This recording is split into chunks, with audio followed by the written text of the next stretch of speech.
Ito ang may pinakamalaking iskandalo at may pinakamalaking anomalya. Correct! Pero dahil nga sa kanya-kanyang adhikain personal, naghahati-hati ang bayan natin. Tandaan niyo po, kukonti man tayo ngayon, pero buong puso natin ipagmalaki na tayo ay Pilipino. Agree! Tama! Pilipino na lumalaban, Pilipino na ating minana kay Andres Bonifacio. May dangal at may tapang, may paninindigan at may pagmamahal sa bayan. Marami hong nakikinig, marami pong nagmamadyan, naghihintay kung ano ang mangyayari. Ngayon pa lang po, isang distrito pa lang, hirap na ang bayan dahil nilanakaw ng mga politikong ating pinagkatiwalaan. Agree! At sino po ba ang namamahala sa bansa natin? Tayo po ay democratic country. Demokrasya ang humihiral sa atin. Demokrasya na binigyan ng karapatan, binigyan natin ng karapatan ang mga naglilingkod sa atin ngayon. Yung power nila ay nag-emanate sa tao. At ang purpose niyan, kaya binigyan natin sila, pinagkatiwalaan natin sila para paglingkuran tayo. Ngayon tanong ko, naglingkod pa sila sa atin? Sino ba ang umunlad? Sila lang! Ang bayan ba natin ang umunlad? Kayo mga kapulisan, Yung bulsa na tatanungin ko po kayo. Hirap na hirap din po kayong magpatuisyon sa mga anak nyo. Tama po! Inaaway din po kayo ng mga asawa nyo dahil kulang ang perang sweldo ninyo. Kaya po sana hindi masama sumunod sa legal na utos. Pero pag alam naman po ninyo na illegal na yung utos, gamitin nyo naman po sana ang puso at isip ninyo at alalahanin nyo yung pamilya nyo. Yung po ay pakiusap ng isang Pilipino. Pakiusap ng isang tao na naglagay sa inyo. Kung wala po ang nangungurakot, wala po tayo ngayon dito. Tama po! Simple lang naman eh. Mahirap! Patunayan niya kung malinis siya, magpa-drug test lang siya. Ako po, magpa-drug test ka na! Sasabihin ko po ngayon sa inyo sa harapan nyo, pag nagpa-drug test si Bongbong Marcos at nag-negative, titigil na po ako sa rally pong ito.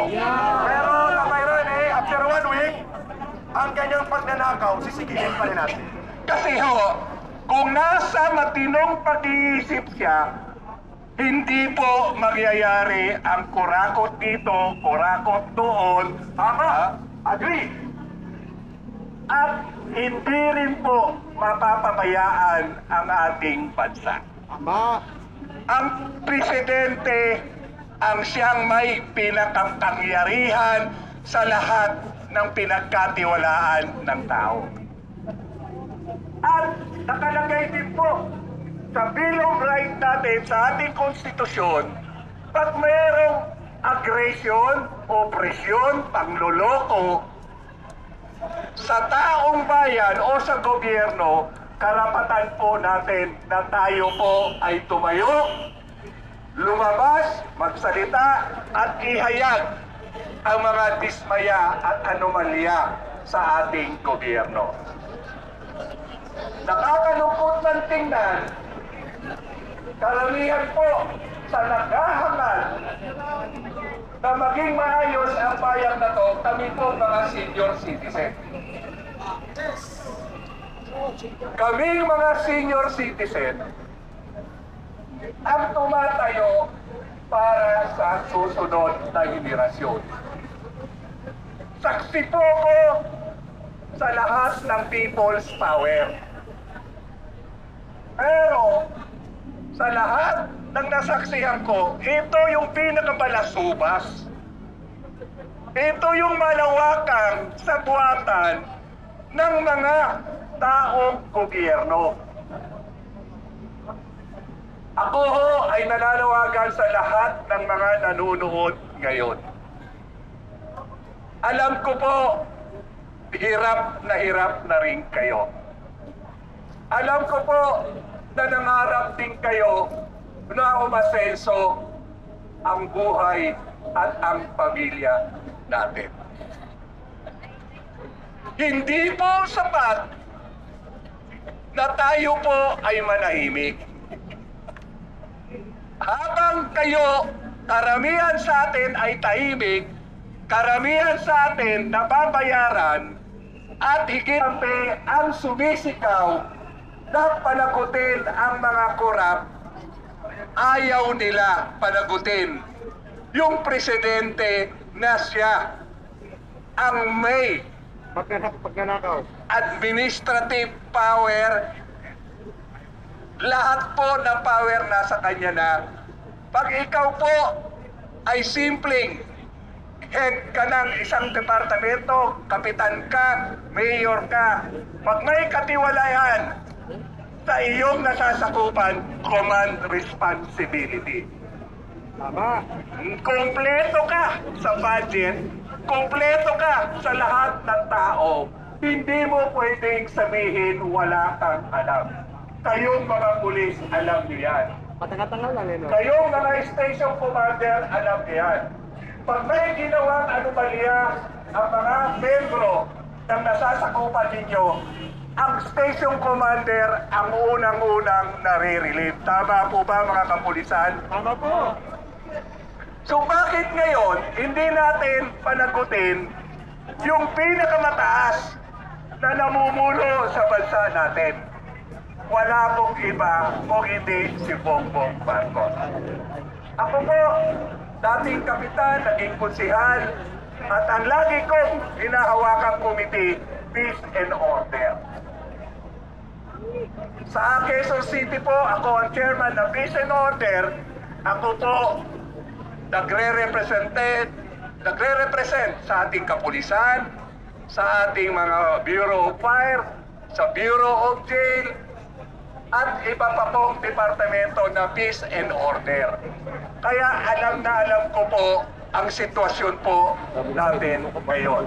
Ako ay makapulis kahit itanong nyo sa hepe ng Quezon City Police. Pero alam nila, ako ay tumitindig pagka mali at walang pinipili. Ordinaryong tao ka man, may posisyon ka man, may pulis ka man, at sanay na rin po ako dahil nung hindi pa po ang Presidente Duterte, ultimo po station namin niralihan ko dahil patong sa droga, patong sa krimen, at higit sa lahat, pati mga hold-upper ay kani-kanila ng ginagawang asset. Matanda na po ako, 67 years old na. Mapalad lang ako dahil puro professional na ang anak ko. Anak din po ako na isang mahirap, isang Bisaya. Alam ko ang damdamin na isang mahirap. Naswerte po ako, nabiyayaan ako ng ating Panginoon. Kaya ang sabi ko sa ating Panginoon, Lord, wala akong may susukli sa iyo kung hindi ang magsilbi ng tama. Wala akong ibang ako-contribute sa iyo kung hindi lumaban sa mga hindi tama. Kaya po, sana kayo na nasa inyong mga tahanan, magbigay po sana kayo ng oras, panahon para sa bayan natin. Kung hirap na hirap po kayo ngayon sa inyong kalagayan, kung mananatili kayong tahimik at walang pakialam, lalo po kayong maghihirap. Tama! So yun lang po, at mamaya marami pa po tayong pag-uusapan. Hinihintay lang po natin ang iba po nating kalaban. Maraming salamat, Councilor ng Quezon City, Tatay Rane Lodovica. Mabuhay! Mabuhay po! Tatay Ben, sabayan mo ko ang panawagan ng bayan, Marcos resign! Aristohin! Ikulong! Sa Sena 13! Marcos resign! Aristohin! Ikulong! Sa Sena 13! Yun! Mga kababayan, may magsasalita po. Bago ang lahat, no? Buong araw tayo dito. Uuwi tayo 5 a.m. bukas. Hindi. Mamaya pa, uuwi din tayo. Okay, nanay, halika, ikaw muna. Halika. Halika, sunod, sir. Okay. Isang nanay po ang magsasalita at ipapahayag niya ang saloobin niya kung bakit ang tamang panawagan, Marcos resign, layas. At dito ang magsasalita, puro ordinaryo, kahit sino. Magsalita kayo sa damdamin, walang pili dito. Hindi doon para sa kabila, may pili magsalita. Magandang tanghali po sa inyong lahat. Ako ay simpleng babae na lagi lumahatid ng rally. I hate so much this country na nagkondisyon sa pagmamanage ni Marcos. Hindi siya marunong mag-manage at mag-handle ng problema dito sa bansa. What is doing? Taking cocaine every day? Nakakasira ng utak niya! I hate drugs. It's damaging his brain. Kaya hindi na siya nakikinig sa atin ng mga Pilipino. Kahit ano man! Ma'am, excuse ha, palitan natin ang sound mo, medyo mabigat sa'yo. Dito na.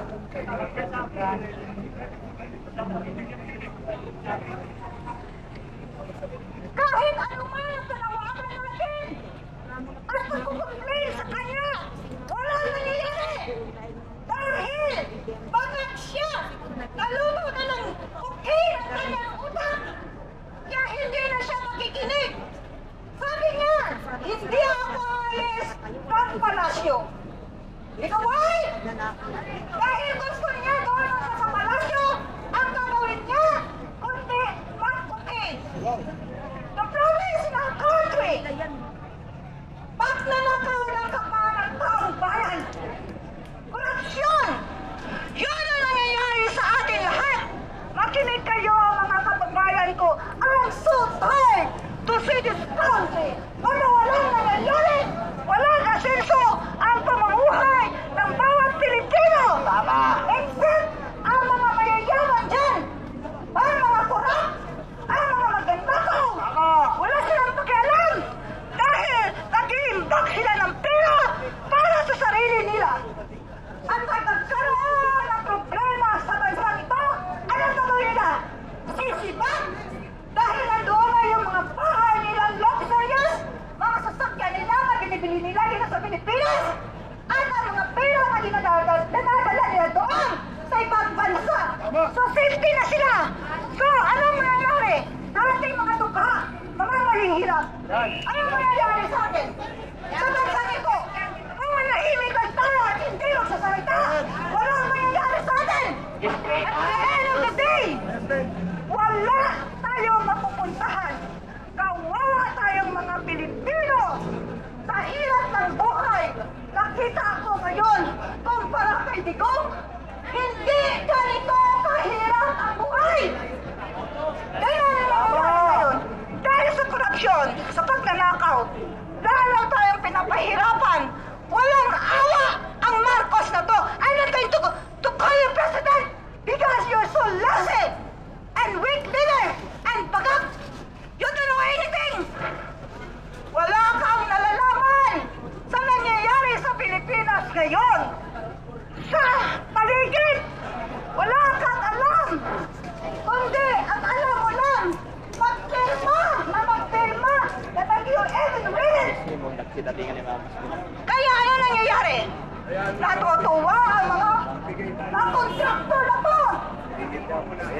Arahin mo kayo! Marcos resign! Marcos resign! Igalang po natin ang kanilang igalang natin ang kanilang pananaw at kanilang paninindigan. Awitan na lang natin sila. Kay sarap mabuhay sa sariling bayan. Kung walang alipin at may kalayaan, ang bayan sinisiin, bukas ay babangon din.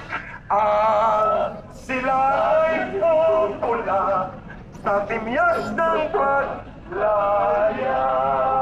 Ibon man may layang lumipad, kulong man umiiyak. Bayan pa kayang sakdal dilag, ang di magnasang nakaalpas. Pilipinas kong minumutya, bukan na luha at dalita. Ating halika, makita kang sakdala. Mabuhay! Mabuhay sa bansang Pilipinas. Magigising din po ang bayan nito. Darating po ang kasaysayan ng mga nagnanakaw at nag-aabuso sa poder at kapangyarihan ay hahakulan ng saluyong ng mga mamamayang Pilipino. Yan ang ating patutunguhan. Kaya tayo po rumirespeto doon sa hindi pa sumasama sa Marcos resign. Okay lang po yun, sapagkat patungo tayo doon. Sabi nga natin, paisa-isa, pakpanakpan, susulong ang pagbabago. Basta linawin natin, pambansang loyal, paisa-isa lang ha. Huwag ang patikim-tikim. Patikim-tikim na lang. Alam na natin ang patikim-tikim ha. Sila. Ang paisa-isa, okay lang po yun. Doon tayo patungo sa paglakas. Okay na, Nay, ituloy mo. Ituloy ni Nanay ang kanyang speech o pahayag bilang isang ordinaryong kababaihang Pilipino. Ay, hindi ko po alam yun. Huwag niyo po ko i-correct. Wala po ko alam. So, ituloy ko na! Ituloy ko na ang aking saloobin. Bulaklak na pinamigay. Naiinis na ako makikita na ganito na lagi ang Pilipinas sa tuwing darating ako galing abroad. Walang asinso! Wala! Yung Marcos, nabudol mo kami! Nangangako ka! Pero ang pangako mo ay napapako. Kasi sinasabi mo 20 kilos sa bigas.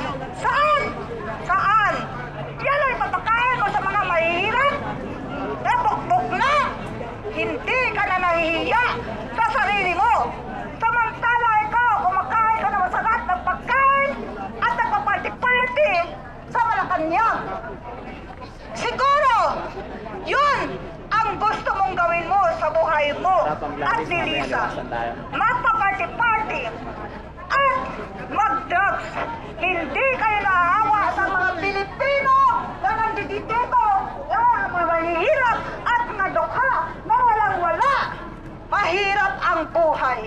Marcos, hindi ka nakikinig sa daing ng taong bayan.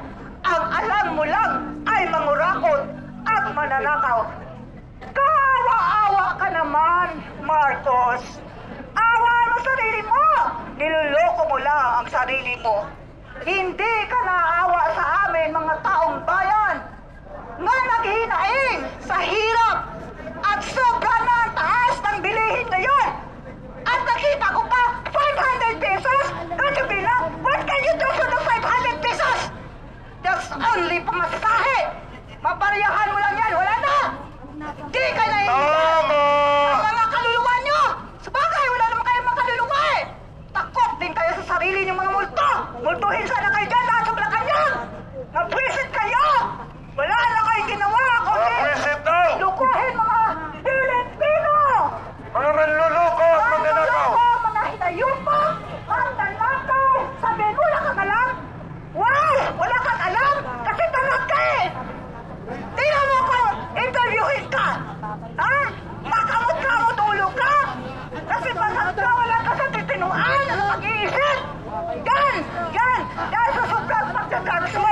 Tama si Duterte. We have a weak leader and a drug addict. Hindi mo kami masisisi kung magagalit kami sa iyo dahil ikaw mismo ang gumagawa ng problema. Ang bansa na ito, binigyan ka ng 3 years to manage and to handle it. But what did you do? Nothing. Umasa kami sa 3 years mo. Meron man lang asenso. Pero wala. Lalo nyo kami pinahirapan. Lalo nyo pinapahirapan ang mga mahihirap. Sobra-sobra na. Ayun. Tama na. Umalis ka na dyan. Magbigay ka na. Ayos, thank you so much, Nanay! Ordinaryong boses ng tao. Hoy, alam niyo ba? Tayo muna tayo please. Everybody stand up. Dahil po, ang mga kabataan nananawagan daw. Ang sabi nila, mga kurakot-i. Kulong na yan, mga kurakot-i. Kulong na yan. Pero ang tamang panawagan, ito. Marcos-i. Kulong na yan. Marcos-i. Kulong na yan. Marcos-i. Kulong na yan. Marcos-i. Kulong na yan. Marcos-i. Kulong na yan. Ayun. That's how to demand your future, kabataan. Correct. Demand your future. Sapagkat ngayon sa oras na ito, ibibigay natin ang boses ng Bangsamoro people mula sa Bangsamoro region sa Mindanao. At mayroon ng announcement muna si Tatay Rane. Muli po, ako po ay mapila sa inyo na yung mga dumadaan po na iba po ang pananawag po natin kutsain. Oo, tama. Igalang po natin para wala ho silang masabi na tayo po ay hindi disiplinado. Okay, klaro. Igalang po natin para po yung mga kapulisan wala din pong dahilan para i-disperse tayo. Correct. Thank you, Tatay Rane. Sa paalala na yun, respetuhan sa paninindigan. Tawagin na natin ang taga Bangsamoro Region. Boses na mga kapatid na Muslim na nakikipagkaisa sa araw na ito.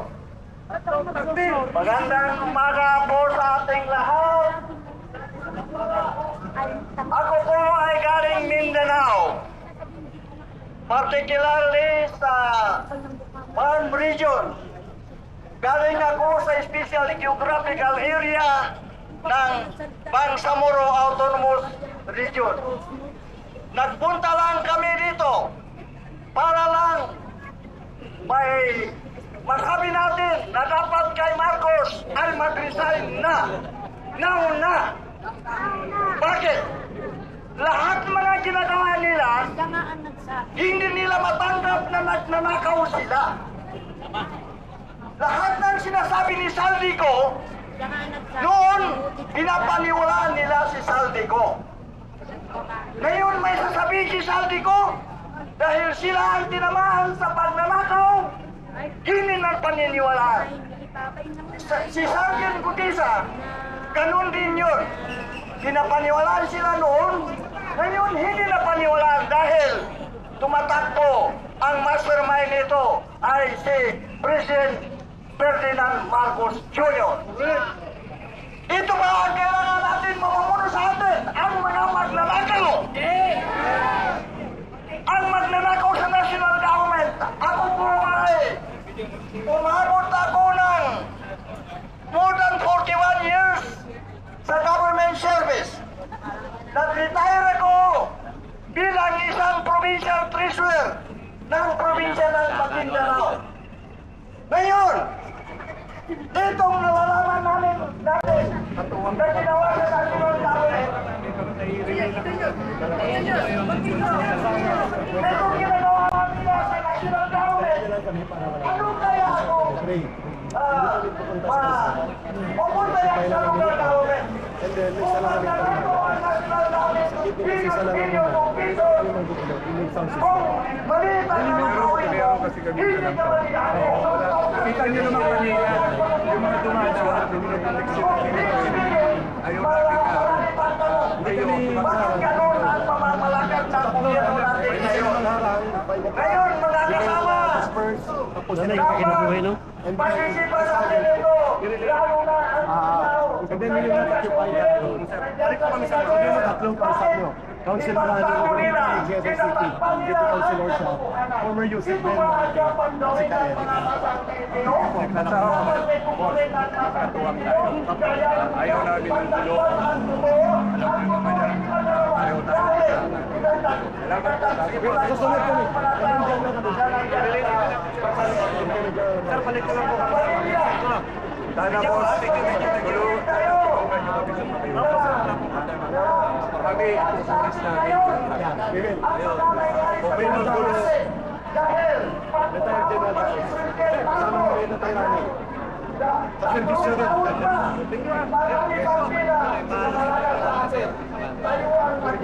At least may negotiation.